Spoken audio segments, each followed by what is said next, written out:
August 2005. In the Brazilian city of Fortaleza, it was an ordinary Monday morning. Rush hour traffic filled the streets, businesses opened their doors, and at Brazil's central bank, employees followed the same routine they had repeated countless times before. One by one, they unlocked the security doors. Then came the massive steel vault. A vault believed to be virtually impossible to break into. But the moment the door swung open, everyone froze. The shelves that should have been stacked with cash were almost completely empty. 164.8 million Brazilian reais, worth around 70 million US dollars, had disappeared. There were no signs of forced entry. No broken locks. No alarms. No armed robbery. No evidence that anyone had entered through the front door. Only a small hole in the concrete floor. A hole that disappeared into darkness. Within hours, investigators would crawl through that opening and uncover something almost impossible to believe. Hidden beneath one of the busiest streets in Fortaleza was a carefully engineered underground tunnel. It wasn't dug in a single night. It wasn't built by chance. It was the result of months of planning, patience, and precision. Someone hadn't attacked the bank from the outside. They had quietly reached it from below.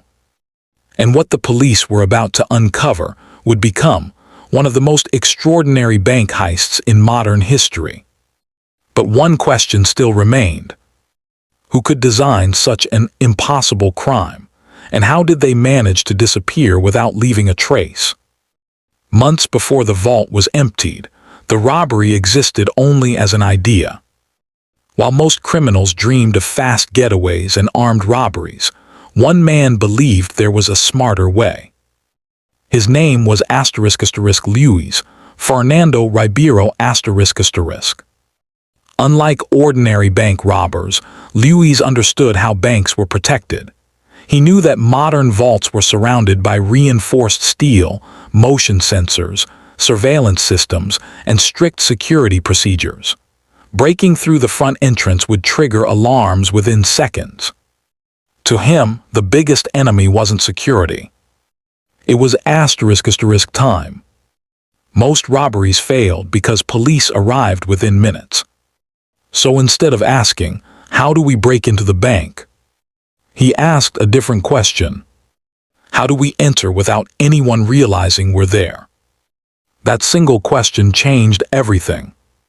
After weeks of studying maps, blueprints, and the area surrounding the central bank in Fortaleza, Luis noticed something almost everyone else had ignored. The vault's walls were heavily reinforced. The doors were nearly impossible to breach. But beneath the building, there was ordinary ground. If someone could secretly reach the vault from underneath, every camera, alarm, and locked door above would become almost meaningless. It sounded impossible. But impossible wasn't the same as impossible to build. Luis quietly assembled a small team of trusted specialists. An engineer who understood underground construction. A former bank employee familiar with the building. Experienced workers who could dig for months without attracting attention. Piece by piece, the impossible slowly became a real plan. No weapons. No hostages. No dramatic escape. Just patience, engineering, and a tunnel that would eventually rewrite the history of bank robberies forever. A plan this ambitious couldn't begin inside the bank. It had to begin somewhere no one would ever suspect. In early 2005, Luis and his team quietly arrived in Fortaleza and began searching for a property close to the central bank. After days of searching, they found exactly what they needed. An ordinary house just a few blocks from the bank. It looked completely unremarkable. The neighborhood was quiet, families lived nearby, and people came and went without paying much attention to each other. To the landlord, Luis introduced himself as a businessman, preparing to launch an artificial grass and landscaping company. He paid several months' rent in cash without negotiating the price. For the owner, it looked like an ideal tenant. Within days, a professional business sign appeared outside the house. Rolls of artificial grass were stacked inside the garage. Gardening tools were left where visitors could easily see them. A white delivery van arrived almost every day. Everything looked exactly like a small landscaping business, getting ready for customers. The disguise worked perfectly. Neighbors smiled as workers loaded and unloaded equipment. No one asked questions.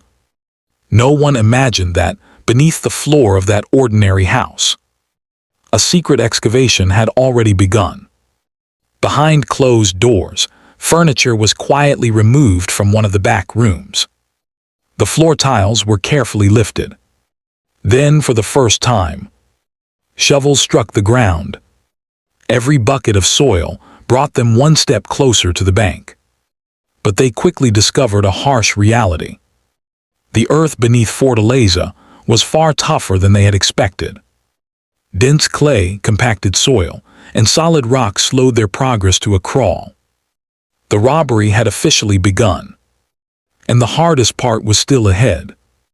The first few days tested everyone's resolve. Digging through the ground was far more difficult than anyone had imagined. The deeper they went, the heavier the soil became. Layers of dense clay and buried rock forced the team to slow down, and simple hand tools were no longer enough. To keep the project moving, they quietly brought in specialized drilling equipment. But powerful machines created a new problem. Noise. Even the smallest mistake could alert neighbors or attract unwanted attention. So the loudest work was done only late at night, when traffic, passing trucks, and the sounds of the city helped mask the drilling.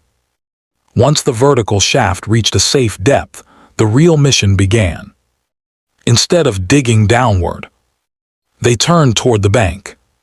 The engineer carefully calculated the direction using maps, measurements, and landmarks above ground. Every meter mattered.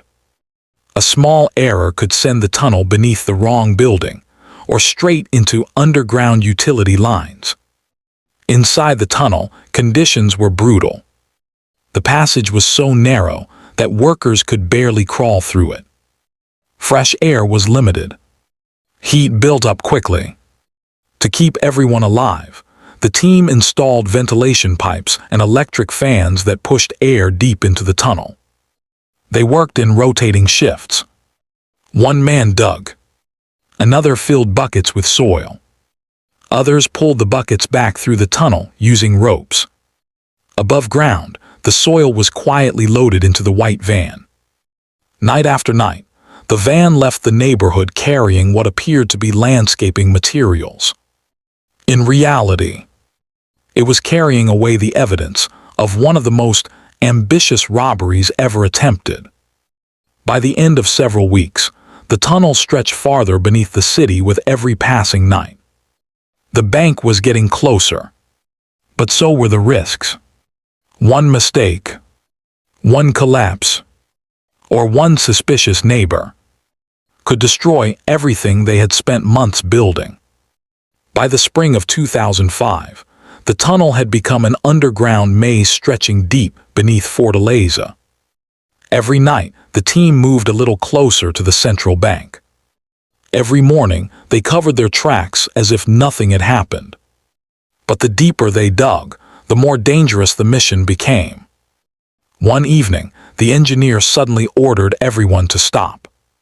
Just a few feet ahead lay a large underground water main. If it burst, thousands of gallons of water could flood the tunnel within minutes, trapping everyone inside. There would be no escape. Instead of taking the risk, the team carefully changed the tunnel's direction. The detour cost them valuable time and forced them to dig even farther than planned. Then came another challenge. Underground communication cables, electrical lines, concrete foundations from nearby buildings. Each obstacle demanded patience, precision, and silence. Inside the tunnel, exhaustion was becoming impossible to ignore. The air was hot and heavy. Dust filled every breath. Workers spent hours crawling on their hands and knees through a passage barely wide enough for a single person. Some began questioning whether the robbery was worth the risk. Months of work, no guarantee of success, and one mistake could bury them alive. Lewis gathered the team and reminded them why they had come this far. "If we quit now," he told them, "we lose everything. But if we finish, we make history." The promise of a fortune kept the team moving. By late July, after months of relentless digging, the engineer checked his measurements one final time. According to every calculation, they were directly beneath the central bank's vault. Only one obstacle remained. A thick, reinforced concrete foundation separated them from one of the largest cash reserves in Brazil. The longest part of the mission was over. Now came the most dangerous night of all. The team knew they had only one chance. There would be no second attempt. No backup plan. If the bank's security systems detected them, months of preparation would end within minutes. So they waited. They chose a weekend, when the central bank would remain closed for 2 full days and employee activity would be at its lowest. Late Saturday night, the team gathered inside the rented house for one final briefing. No one spoke much. Everyone understood what was at stake. One by one, the first group disappeared into the tunnel, carrying tools, flashlights, and empty duffel bags. Nearly 80 meters later, they reached the end of the tunnel, directly beneath the vault. The engineer carefully positioned a diamond-tipped drill against the reinforced concrete. The machine came to life. Its low vibration echoed through the narrow tunnel as the team paused every few minutes to listen for alarms or footsteps above. Nothing. Hour after hour, they drilled through the concrete foundation. Finally, a faint stream of cool air drifted into the tunnel. The drill had broken through. The team widened the opening just enough for one person to climb inside. A flashlight swept slowly across the darkness. Rows of metal storage racks stretched into the distance. Stacks of neatly wrapped cash sat untouched. They had done it, without breaking a single vault door, without pointing a weapon at anyone, without triggering the bank's alarm system. They were standing inside one of Brazil's most secure vaults. For a few seconds, no one moved. The silence inside the vault was almost unreal. Then Lewis gave a single instruction. "Start loading." In an instant, the operation began. No celebration. No excitement. Only disciplined precision. Every minute counted. The robbery had entered its final phase. Inside the vault, every member of the team knew exactly what to do. There was no shouting. No confusion. No wasted movement. Cash bundles were lifted from the shelves and packed into large duffel bags with remarkable speed. The thieves focused on high-denomination Brazilian reais, leaving behind anything that would slow them down. As soon as one bag was full, it disappeared through the opening in the floor. Below, another team member received it and passed it into the tunnel. The tunnel had become a human conveyor belt. Workers were positioned at regular intervals, handing each heavy bag from one person to the next until it reached the rented house. Above ground, more members stacked the bags inside the garage, where the fake landscaping business had hidden months of preparation. Hour after hour, the operation continued. No alarm sounded. No guards appeared. The vault remained silent. By sunrise, the team paused briefly, avoiding any activity that might attract attention during daylight. They rested inside the house, surrounded by mountains of cash. No one celebrated. They knew the most dangerous part wasn't stealing the money. It was escaping with it. When darkness returned on Sunday night, they resumed the operation. Bag after bag disappeared into the tunnel. By the early hours of Monday morning, the shelves that had once held one of Brazil's largest cash reserves were almost empty. In total, 164, 8 million Brazilian reais had vanished. It was one of the largest cash robberies the world had ever seen. Before leaving, the team removed as many traces of their presence as possible. Then, one by one, they crawled back through the tunnel for the last time. By dawn, the tunnel was empty. The house looked ordinary, and the thieves had disappeared into the city. Only a few hours later, bank employees would unlock the vault and discover a crime that would shock Brazil and capture headlines around the world. At 8:00 a.m. on Monday, employees returned to the central bank expecting another ordinary workday. The vault's time lock disengaged exactly as scheduled. Security officers opened the massive steel door. Then, silence. The cash was gone. For a brief moment, no one could understand what they were looking at. The vault hadn't been forced open. The locks were intact. The alarm system had never been triggered. It made no sense. Then one investigator noticed something unusual. Near the center of the vault floor, there was a large opening in the concrete. Federal police officers arrived within minutes. Flashlights illuminated the dark hole as investigators carefully climbed inside. What they found left even experienced detectives speechless. The tunnel wasn't a rough hole dug by desperate criminals. It was professionally engineered. Wooden supports reinforced the walls. Ventilation pipes carried fresh air underground. Electric lighting had been installed along parts of the passage. The floor had even been designed to move equipment and heavy loads efficiently. The tunnel stretched nearly 80 meters, 256 feet, beneath one of the busiest neighborhoods in Fortaleza. Following it to its end, investigators emerged inside an ordinary rental house. At first glance, nothing looked unusual. But a closer inspection revealed the truth. Artificial grass rolls, construction tools, fresh excavation marks, and traces of a fake landscaping business that had existed for one purpose only: to hide the greatest bank robbery in Brazilian history. Although the thieves had cleaned the property carefully, detectives recovered valuable evidence from the scene. The investigation quickly expanded across Brazil. Roadblocks were established. Airports and border crossings were alerted. Banks were instructed to watch for large amounts of newly circulated cash. The robbers had escaped, but the hunt had only just begun. For weeks, the investigation seemed to be going nowhere. The tunnel had revealed how the robbery happened, but not who was responsible.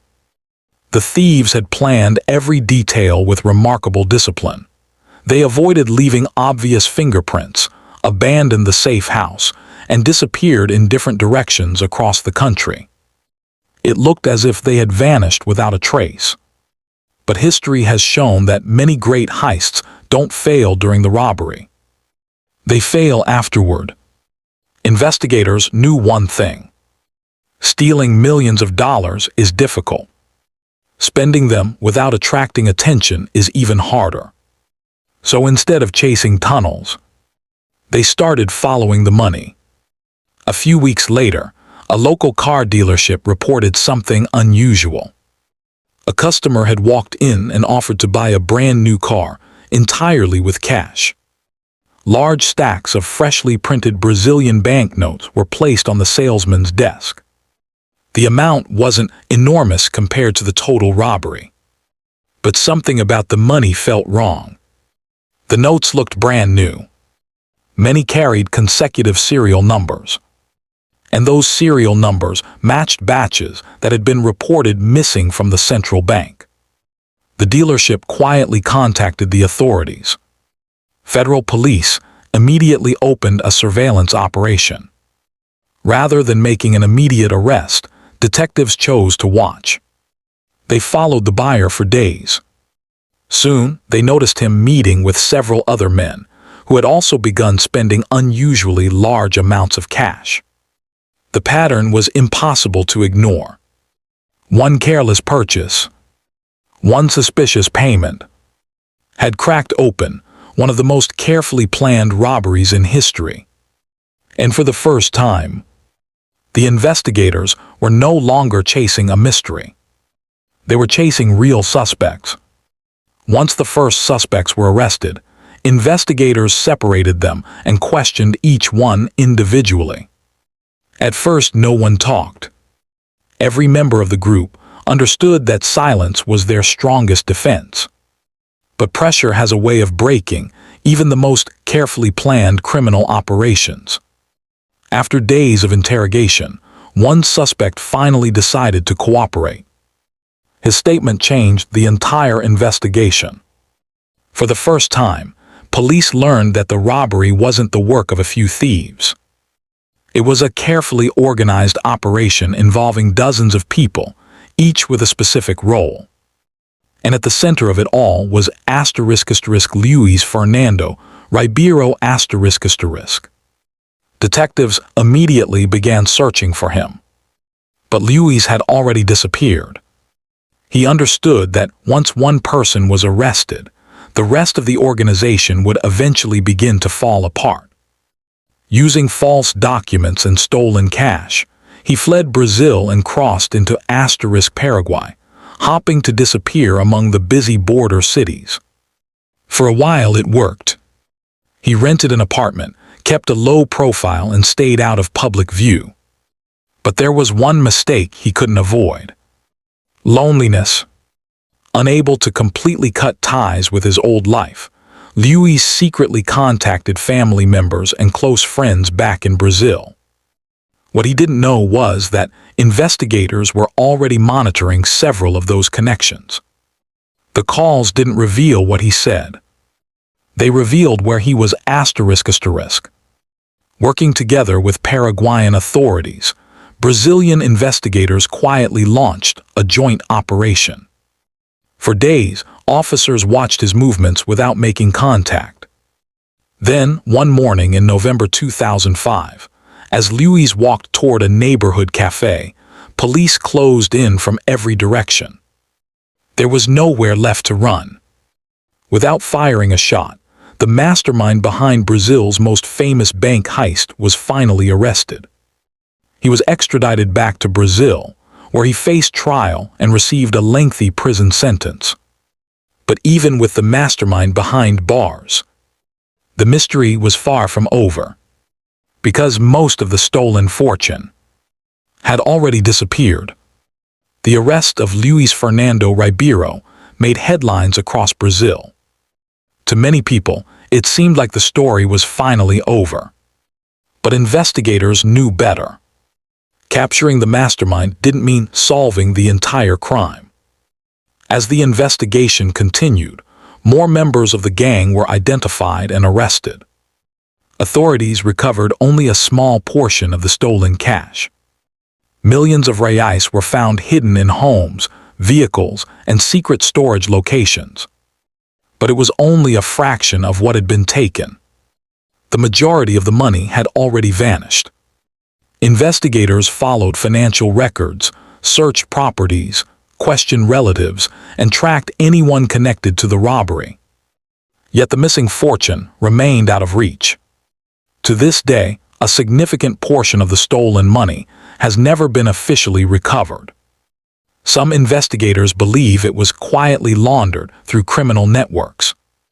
Others believe it was hidden long before the arrests began. And some suspect that members of the original team escaped with fortunes large enough to disappear forever. The Fortaleza bank heist became more than just a robbery. It exposed weaknesses in one of the country's most secure financial institutions. It forced banks across Brazil to rethink underground security, surveillance systems, and vault protection. It also proved a remarkable lesson. The strongest walls, the thickest steel, and the most advanced alarm systems can still be defeated when intelligence, patience, and planning work together. More than 2 decades later, the tunnel beneath Fortaleza remains one of the most extraordinary examples of criminal engineering ever uncovered. And perhaps the biggest mystery was never how the thieves got in. It was how so much money simply disappeared. What do you think? Was the missing fortune secretly recovered without the public ever knowing? Or is it still hidden somewhere, waiting to be discovered? If you enjoyed this documentary, don't forget to like the video, subscribe to the channel, and turn on notifications for more real mysteries from around the world. Because sometimes, the greatest mysteries aren't legends. They're history.